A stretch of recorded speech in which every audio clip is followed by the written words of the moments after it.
So, you want to be a lawyer in Pakistan? Buckle up. Ah, law school. A world of dusty books, dramatic courtroom speeches, and enough coffee to fuel a small nation. Think of it like entering a prestigious club.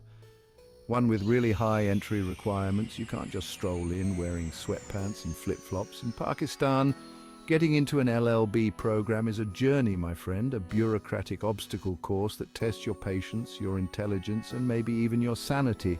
But don't worry, we're here to guide you through the legal labyrinth. Think of us as your trusty Sherpas, except instead of oxygen tanks, we're armed with information about eligibility criteria, entrance exams, and enough acronyms to make your head spin. By the end of this, you'll be navigating the LLB admissions process like a seasoned legal eagle, or at least like a paralegal who's memorized the coffee order. So grab your thinking cap, your lucky pen, and maybe a stress ball or two. Things are about to get real, legally speaking, that is. Now, let's break down this legal beast step by step, shall we? Are you lawyer material? Checking the eligibility checklist. First things first, aspiring Harvey Specter, do you even qualify for this legal rodeo? Before you start dreaming of winning arguments in court, you need to make sure you meet the basic eligibility requirements. Think of it as the bouncer at the club door. No ID, no entry. In Pakistan, to even think about applying to an LLB program, you usually need a higher secondary certificate, HSC or equivalent, with at least 45% marks. Translation: you got to prove you can handle your academics. Some universities might even ask for specific subjects or require a higher percentage. It's all about setting the bar high, you see. Oh, and did we mention the age limit? Yeah, because nothing says legal profession like an arbitrary age restriction. Make sure you check the age limit for the specific university and academic year you're applying to. It's like a cruel game of legal limbo. How low can you go?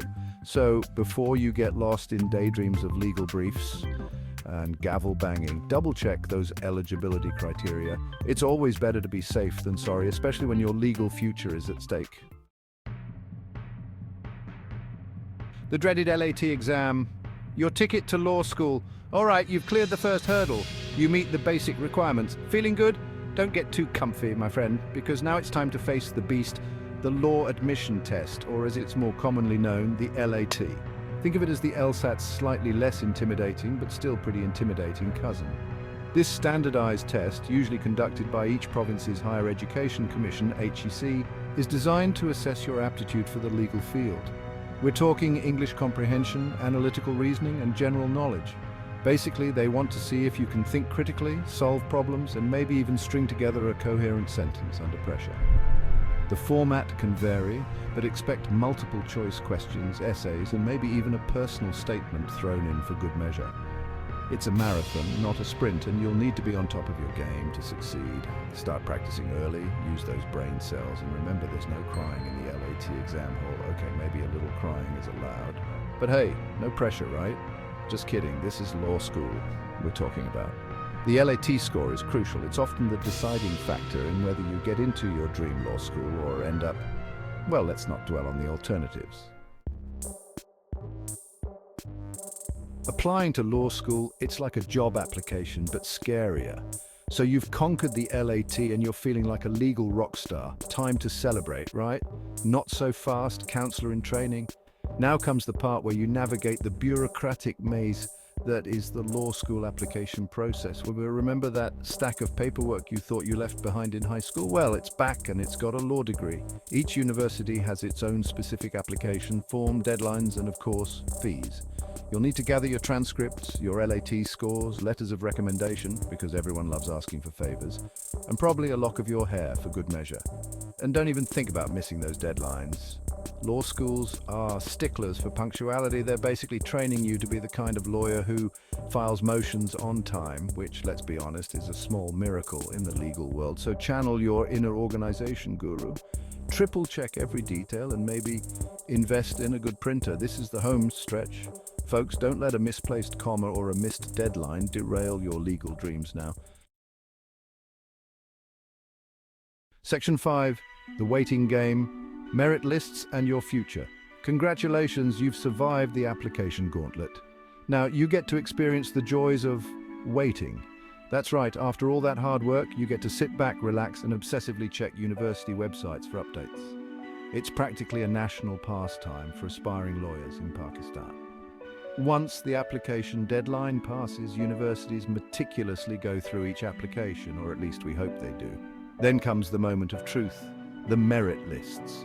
These magical documents, posted on university notice boards and websites, hold the key to your legal future. Seeing your name on that list is like winning a legal lottery, a sigh of relief so profound it could probably be heard in the courtroom. But if your name isn't there, don't despair just yet. Many universities have multiple lists, and there's always the chance of getting on a waiting list. Hope springs eternal, even in the cutthroat world of law school admissions. So while you're waiting, try to keep busy. Take up knitting, learn to juggle, maybe even brush up on your legal jargon, anything to distract you from the nail-biting anticipation of it all. Section 6, interview time. Show them you're not just a pretty legal face. So, you made it onto the merit list. Pop the champagne, do a little dance, you've earned a moment of celebration, but don't put away your suit or shalwar kameez just yet. Some universities like to add one final layer of scrutiny, the interview. Yes, that's right. They want to see if you can hold your own in a conversation that doesn't involve legal precedents or contract clauses. It's your chance to shine, to show them you're not just a brain crammed full of legal knowledge, but also a semi-functional human being with thoughts, feelings, and maybe even a sense of humor. Though, maybe save the lawyer jokes for later. They'll likely ask about your motivations for studying law, your career aspirations, and maybe even your thoughts on current legal issues. Be prepared to think on your feet, articulate your thoughts clearly, and most importantly, convince them that you're not going to faint under the pressure of a real-life courtroom. The interview is your final hurdle, the last boss battle before you can officially call yourself a law student. So, take a deep breath. Channel your inner Atticus Finch and show them what you're made of. Section 7, show me the money, fee submission and securing your spot. You aced the interview, impressed them with your legal knowledge and sparkling personality. Congratulations, you're in. But hold your horses because there's one last crucial step. Paying the piper, or in this case, the university. Yes, it's time to talk money. That uncomfortable topic that makes everyone squirm. Once you're offered a place, you'll need to cough up the admission fee to secure your spot. Think of it as a down payment on your legal education, an investment in your future as a defender of justice or a corporate lawyer. No judgment here. The fee structure varies depending on the university and whether you're opting for a public or private institution. Public universities tend to be more affordable, while private ones might require you to take out a second mortgage on your future house. Just kidding, sort of. But hey, think of it this way, you're one step closer to that coveted LLB degree, to arguing cases, fighting for justice, and maybe even owning a really nice suit one day. Section 8, congratulations, counsellor. Time to hit the law books. You did it. You navigated the treacherous terrain of L.L.B admissions in Pakistan. You conquered the LAT, charmed the interviewers, and even managed to pay the fees without going bankrupt. Take a moment to bask in the glory. You've earned it. Now get ready for a wild ride. Law school is no walk in the park.